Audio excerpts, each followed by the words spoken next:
I've already mentioned, we've mentioned a little bit about net zero, and I've mentioned a little bit about embodied carbon. Well, what CIBSE is doing, and I'd love to claim, I'd love to claim it as my own. No, we're not. So CIBSE is going to be heavily involved in the UK net zero carbon building standard, which is an enormous mouthful. This is off the back of our, CIBSE is the one that is driving embodied carbon. That's not because we want to drive in embodied carbon. It's because if you want to be truly carbon neutral, then you do need to include all this. So let's get net zero properly defined.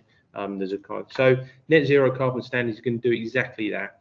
Along with other leading organisations, construction organisations, are developing a standard that will robustly demonstrate that our built assets truly are net zero. So it won't just be, the built asset, the carbon rating, if you like, as an asset, which I think we've all learned how to design buildings that are energy efficient in use. But as I say, to be truly carbon neutral, you've got to think about everything else. Like you've mentioned transportation, where do they come at? And you start to look at all that. So we'll be able to do that. So that I think the standard is due out. I think they're targeting the end of this year, whether it falls into the next part of.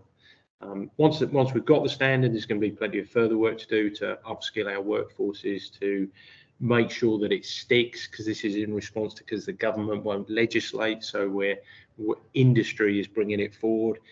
So we want to bring it forward, get people using it, make sure it's widely adopted, and then ultimately it becomes easy for the government to adopt it and incorporate it into the building or energy regulations. Any thoughts on where carbon credits and carbon offsetting come in?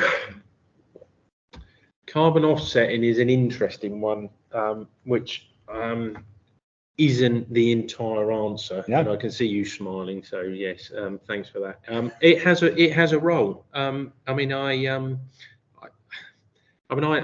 did it personally at Christmas. I was looking. I don't know if any of you have ever looked at your own, carbon footprint, and you put on there. You go, how many holidays do you go on? Do you fly? Do you go and buy all that?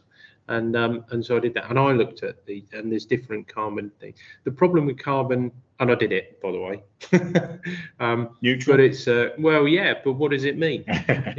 Is it an easy thing to do? Now, it's the steps, isn't it? You go, right, okay, what am I using at the minute? I like my 2 holidays. I don't do 2 or 3 holidays.